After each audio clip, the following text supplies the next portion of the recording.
My name is Sophia Hopperger, and I am a student at École Florimont in Geneva. The empty chair on this panel is dedicated to Wang Bingzang, one of China's longest-serving political prisoners. Mr. Wang is 70 years old and in poor health. He has been locked up since 2002, when Chinese agents illegally kidnapped him from Vietnam and smuggled him across the border into jail in China. They kept him incommunicado for 6 months and then conducted a closed-door trial that lasted only 1 day. It was held without notice to family or friends. He was sentenced to life in prison. Mr. Wang's crime? As a young man, he founded China's overseas democracy movement. A medical doctor educated in the West, he devoted his life to what he believed were basic freedoms long overdue to the Chinese people. For 20 years, he lived and worked out of New York.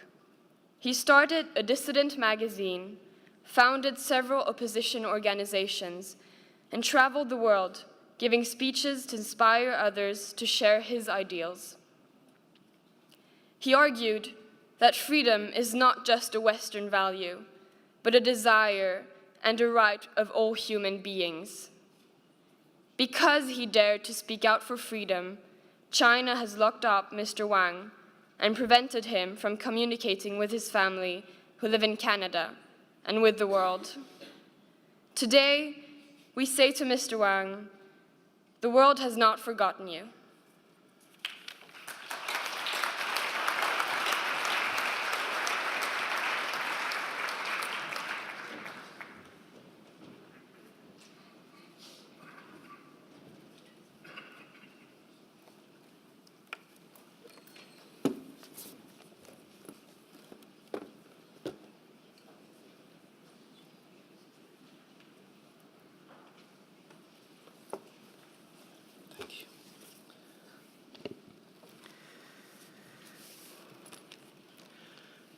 Ladies and gentlemen, I have spoken several times in the past at this summit about China's utter disregard for the human rights of the Chinese, Tibetans, Uyghurs, Southern Mongolians, and other ethnic, religious, and regional groups, and about its relentless crackdown on human rights defenders, lawyers, and ordinary citizens who attempt to redress for human rights violations. China squashes them all, despite the government's rhetoric about how human rights are protected by the Chinese Constitution, along with many other laws and regulations. In the latest example, in mid-January 2018, a Beijing-based human rights lawyer, Yu Wenshen, while walking his son to school, was seized by more than 12 police officers.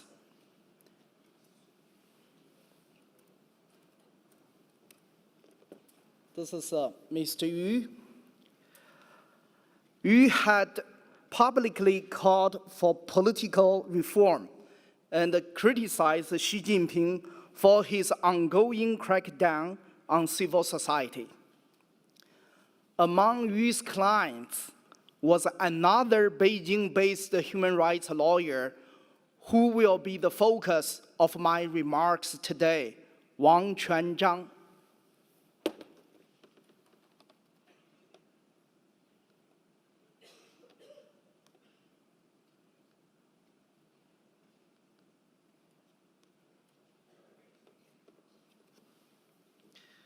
This is Mr. Wang Quanzhang. Wang Quanzhang has been held incommunicado by the Chinese government for 954 days. Authorities seized him in a sweep of human rights lawyers and defenders, that resulted in the detentions and interrogations of over 300 people. This unprecedented attack is called 709 attack crackdown because it began on July 9th, 2015. All the 709 lawyers and defenders have been accounted for, except for this one, Wang Quanzhang. He's reportedly being held at the Tianjin No. 2 detention center, but his wife, an effective and fierce advocate for her husband, has not been permitted to see him.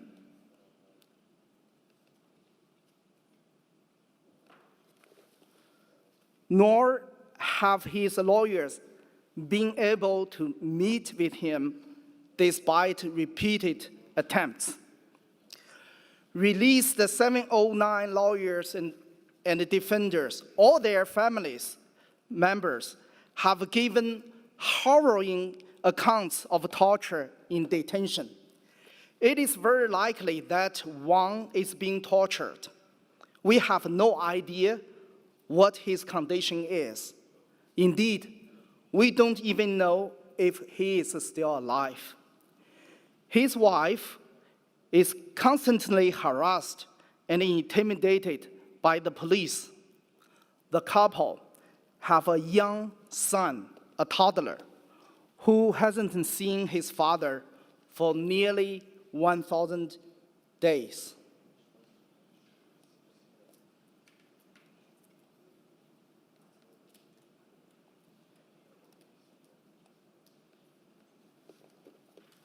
This is the boy. He has not seen his father for nearly 1,000 days.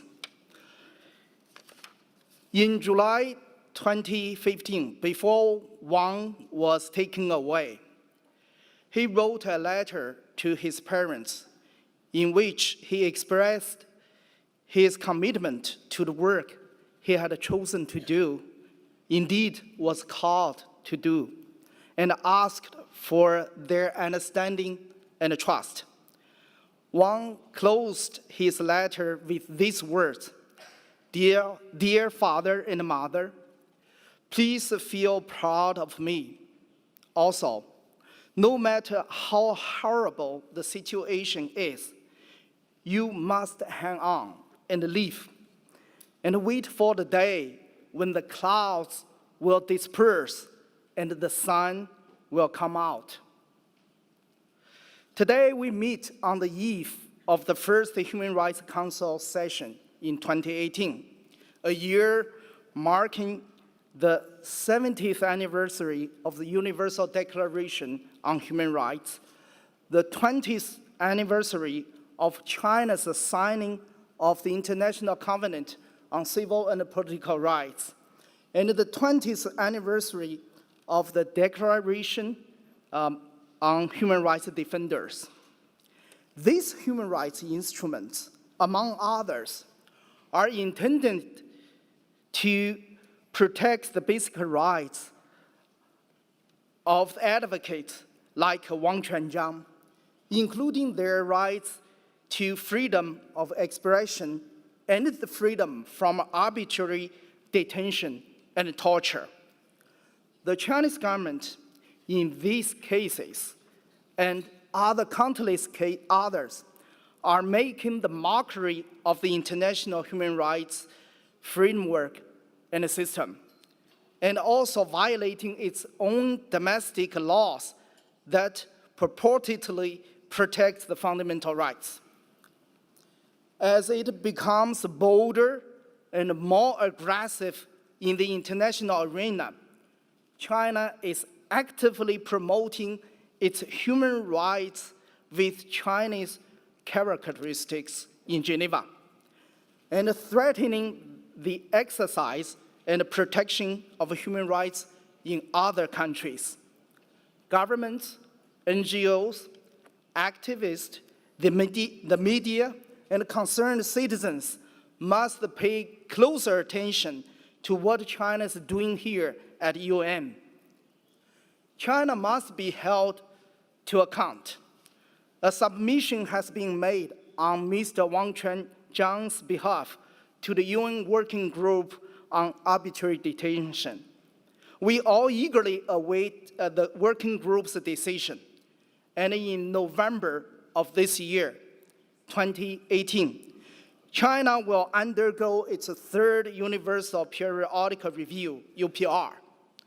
For the UPR, I urge governments, NGOs, and citizen activists to raise the case of Wang Quanzhang and other lawyers and defenders who were swept up in the 709 crackdown.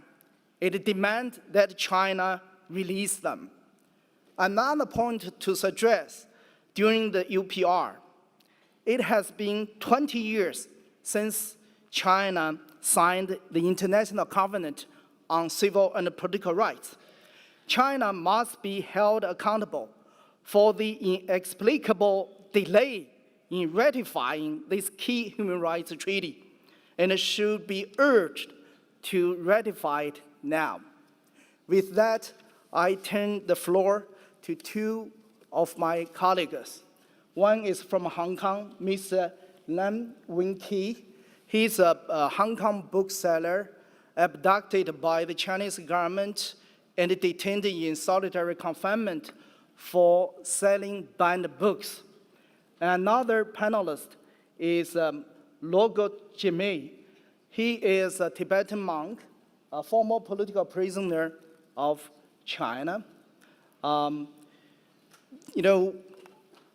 people of Hong Kong and the people of Tibet should enjoy autonomy according to the Chinese constitution and Hong Kong's basic law.